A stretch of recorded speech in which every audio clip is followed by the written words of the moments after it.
आप सुन रहे हैं समाचार एजेंसी ऑफ इंडिया की साई न्यूज में ऑडियो बुलेटिन। नमस्कार, आप सुन रहे हैं समाचार एजेंसी ऑफ इंडिया में रविवार 9 अगस्त का राष्ट्रीय ऑडियो बुलेटिन। अब आप शरद खरे से समाचार सुनिए। कोरोना वायरस के कहर से जूझ रही दुनिया को अगले कुछ महीनों में वैक्सीन के आने की उम्मीद लगी हुई है। वहीं विश्व स्वास्थ्य संगठन ने चेतावनी जारी करते हुए कहा है कि यह वैक्सीन कोई जादुई गोली नहीं होगी जो कोरोना वायरस को पलक झपकते खत्म कर देगी। WHO के महानिदेशक टेड्रोस एडहोम ने कहा कि हमें अभी लंबा रास्ता तय करना है, इसलिए सबको साथ मिलकर प्रयास करने होंगे। अमेरिका के संक्रामक रोग विशेषज्ञ डॉक्टर एंथोनी स्टीफन फॉसी के वरिष्ठ सलाहकार डेविड मॉरिस ने कहा है कि वैक्सीन बनाने का प्रत्येक प्रयास एक अंध परीक्षण की तरह होता है, जो शुरुआत में तो अच्छे परिणामों के साथ आता है, लेकिन इसकी कोई गारंटी नहीं होती कि अंतिम चरण में भी वह वैक्सीन अपने ट्रायल के दौरान सफल साबित हो। उन्होंने कहा कि 6 से 12 महीनों के भीतर हमारे पास एक अच्छी वैक्सीन होगी। अमेरिका में जॉर्ज वाशिंगटन विश्वविद्यालय के मिल्केन इंस्टीट्यूट ऑफ पब्लिक हेल्थ में वैश्विक स्वास्थ्य के सहायक प्रोफेसर वैक्सीनोलॉजिस्ट जॉन एंडर्स ने भी कहा कि कोरोना वायरस के एक प्रभावी टीका का विकास इतना निश्चित नहीं है जितना हम सोच रहे हैं। कांग्रेस सांसद शशि थरूर का मानना है कि कांग्रेस को अपनी छवि बचाने के लिए पूर्णकालिक अध्यक्ष चुनना ही होगा। उन्होंने रविवार को कहा कि जनता के बीच पार्टी की छवि दिशाहीन दल की हो चली है, इसे तोड़ने के लिए एक फुल टाइम अध्यक्ष की आवश्यकता है। शशि थरूर ने यह भी कहा कि राहुल गांधी में वह दम और काबिलियत है कि वे पार्टी को फिर से लीड कर सकते हैं। यदि राहुल गांधी फिर अध्यक्ष नहीं बनना चाहते तो कांग्रेस को नया अध्यक्ष चुनने की कवायद आरंभ कर देना चाहिए। शशि थरूर ने यह बयान ऐसे वक्त में दिया है जब सोनिया गांधी अंतरिम अध्यक्ष के रूप में 1 साल का कार्यकाल पूर्ण करने वाली हैं। उन्हें पिछले साल 10 अगस्त को राहुल गांधी के इस्तीफे के बाद मजबूरी में कमान सौंपी गई थी। पूर्व केंद्रीय मंत्री ने कहा कि हमें जनता के बीच बन रही छवि भी सुधारनी होगी कि कांग्रेस भटक गई है और राष्ट्रीय स्तर पर विपक्ष की भूमिका अदा करने में सक्षम नहीं है। शशि थरूर ने कहा कि पार्टी को जल्द से जल्द लोकतांत्रिक ढंग से पूर्णकालिक अध्यक्ष चुनने की प्रक्रिया आरंभ करनी चाहिए। उनके मुताबिक विजेता उम्मीदवार को इतनी ताकत मिले कि वह पार्टी को संगठन के स्तर पर फिर से खड़ा कर सके।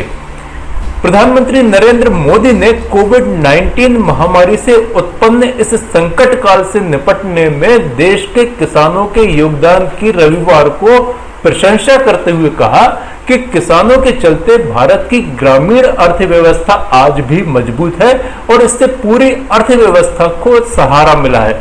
हाल ही में शुरू की गई किसान रेल को लेकर उन्होंने कहा कि किसान रेल पूरी तरह वातानुकूलित है। ये एक तरह से पटरी पर दौड़ता कोल्ड स्टोरेज है। इससे शहर के लोगों को ताजी वस्तुएं मिल सकेंगी और किसानों को अपनी फसल स्थानीय मंडियों में मजबूरन बेचना नहीं पड़ेगा। देश में कोरोना वायरस की आफत के बीच इस साल का मानसून भी मुसीबतों का पहाड़ लेकर आया है जो लोगों पर टूट रहा है। इस मानसून में देश के 16 राज्य बेहाल हो गए हैं। अब तक इन राज्यों में बाढ़ और लैंडस्लाइड के कारण 900 लोग अपनी जान गंवा चुके हैं। शुक्रवार को केरल में एक बड़े भूस्खलन में 33 लोगों की मौत हो गई। बिहार में 69 लाख लोग और असम में 57 लाख लोग बाढ़ से प्रभावित हुए हैं और उनके घर तबाह हो गए हैं। हजारों लोग बेघर होने के बाद रिलीफ कैंपों में रह रहे हैं। केंद्र सरकार ने नेशनल डिजास्टर रिस्पांस फोर्स की 141 टीमें रेस्क्यू ऑपरेशन में लगाई हैं। इसके अलावा स्टेट डिजास्टर रिस्पांस फोर्स भी राहत कार्यों में जुटी हुई है। बीते 10 दिनों के आंकड़े देखें तो राज्यों में बाढ़ और भूस्खलन से 200 लोगों की मौतें हुई हैं, जिसके बाद कुल मौतों का आंकड़ा 900 पहुंच गया है। इसमें सबसे ज्यादा मौतें पश्चिम बंगाल में हुई, जहां 239 मौतें अब तक हो चुकी हैं। असम में 136, गुजरात में 87, कर्नाटक में 74 और मध्य प्रदेश में भी 74 लोगों की जानें जा चुकी हैं। मौतों का यह आंकड़ा अभी और बढ़ेगा क्योंकि अधिकांश राज्यों ने अपनी रिपोर्ट तैयार करके केंद्र सरकार को नहीं भेजी है और अभी भी अधिकांश राज्यों में नदियां खतरे के निशान से ऊपर बह रही हैं।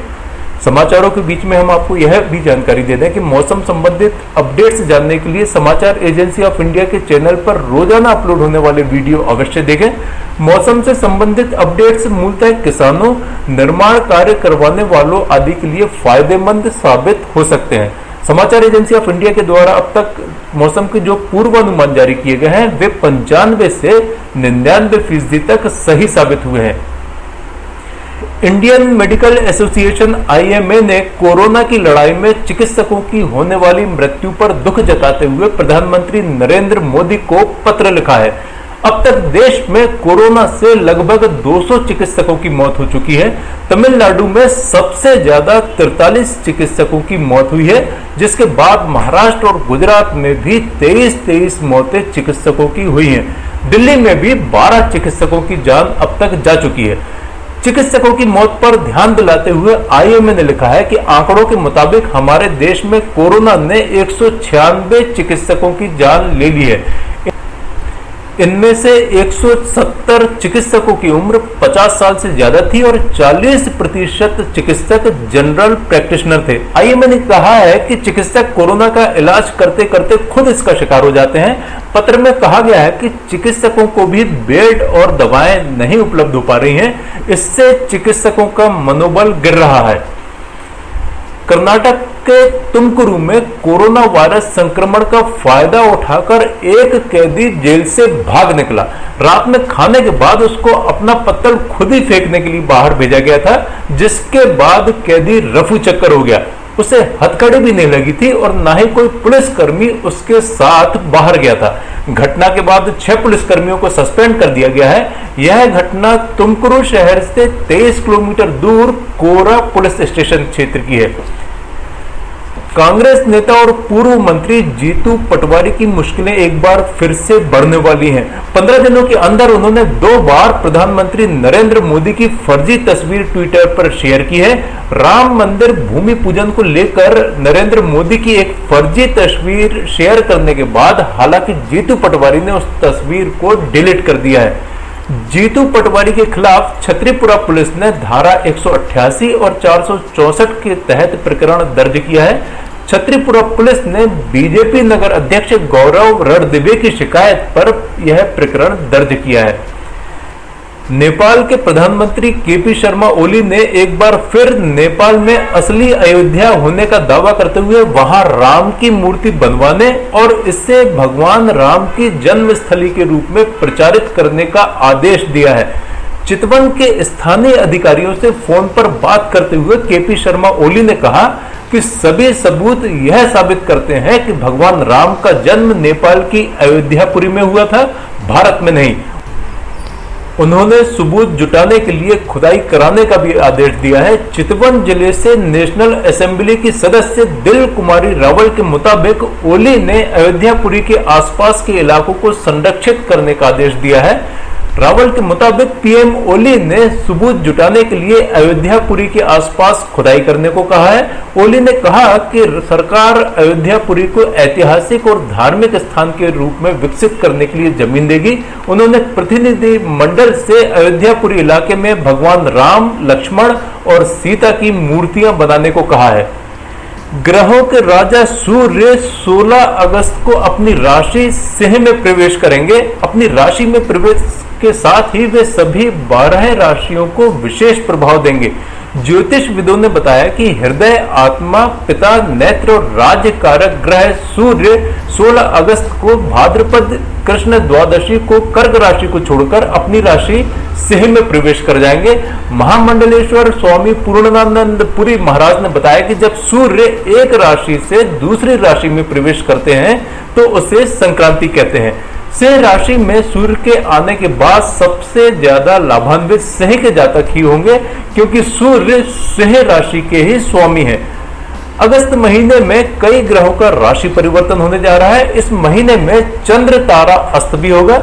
ज्योतिष शास्त्र के अनुसार ग्रहों के राशि परिवर्तन का असर कुछ राशियों पर अच्छा पड़ता है तो कुछ राशियों पर बुरा।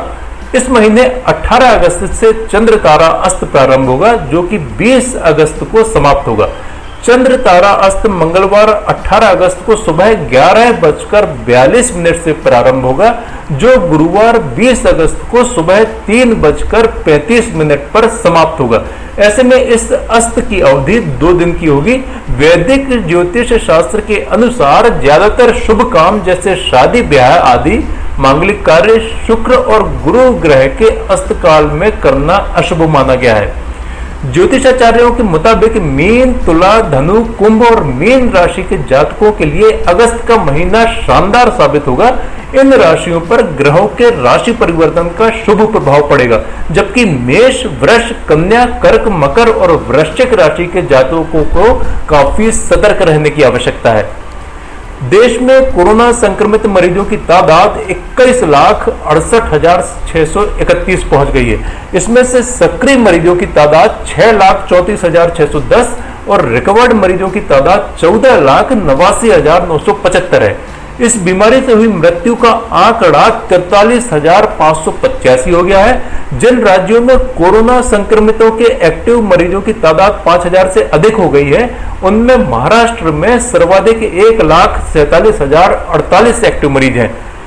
इसके बाद आंध्र प्रदेश में 85,486 एक्टिव मरीज, कर्नाटक में 79,764 एक्टिव मरीज, तमिलनाडु में 53,481, उत्तर प्रदेश में 46,177, बिहार में 26,693, पश्चिम बंगाल में 25,486, तेलंगाना में 22,869, असम में 16,980, उड़ीसा में 15,364, गुजरात में 14,432, राजस्थान में 13,847, केरल में 12,109, दिल्ली में 10,729, झारखंड में 9,067, मध्य प्रदेश में 8,827, पंजाब में 7,506, जम्मू कश्मीर में 7,264 और हरियाणा में 6,338 एक्टिव मामले हैं।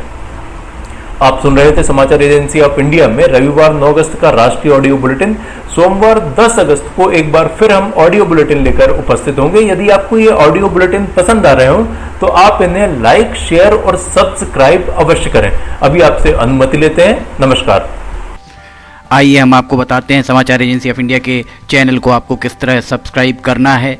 समाचार एजेंसी ऑफ इंडिया के चैनल को सब्सक्राइब करने के लिए आप सबसे पहले ब्राउज़र खोलिए, या तो आपके पास यूट्यूब होगा, यूट्यूब को खोलिए। यूट्यूब में आप सर्च करिए, सर्च बटन पर टाइप कीजिए LIMTY स्पेस दीजिए KHARE। जैसे ही आप ये करते हैं ये आपके सामने खुल जाएगा। इसके खुलने के बाद आप देख सकते हैं यहाँ पर साई SAI आपको ये दिखाई दे रहा है। लाल रंग का जो बटन आपको ये दिख रहा है लाल रंग का, इसको आप क्लिक करिएगा। जैसे ही आप इसको क्लिक करते हैं इसका रंग लाल नहीं रह जाएगा। इसके बाद दाएं कोने पर जाइए, दाएं कोने पर ऑल पर्सनलाइज नन, इसमें आप ऑल को क्लिक कर दीजिए। जैसे ही आप ऑल पर्सनलाइज बटन को प्रेस करेंगे, ऑल बटन दबाएं। जैसे ही आप ऑल बटन दबाते हैं आप इस चैनल को सब्सक्राइब कर देते हैं। इसके बाद आप देखेंगे यहाँ पर सब्सक्राइब वाला बटन आपको लाल नहीं दिखाई देगा। आप सब्सक्राइब समाचार एजेंसी ऑफ इंडिया की साइन न्यूज़ या समाचार एजेंसी ऑफ इंडिया को सब्सक्राइब करते जैसे ही आप करेंगे, उसके बाद समाचार एजेंसी ऑफ इंडिया और साइन न्यूज़ पर जैसे जैसे वीडियोस अपलोड होंगे वैसे ही बिना देर के आपको ये सारे वीडियोस के नोटिफिकेशंस आने चालू हो जाएंगे। आप समाचार एजेंसी ऑफ इंडिया की सारे वीडियोस देख सकेंगे। आप इसका लाभ ज़रूर उठाइए, सब्सक्राइब करिए और दोस्तों को कहिए वे भी सब्सक्राइब करें, लाइक करिए, शेयर करिए। नमस्कार।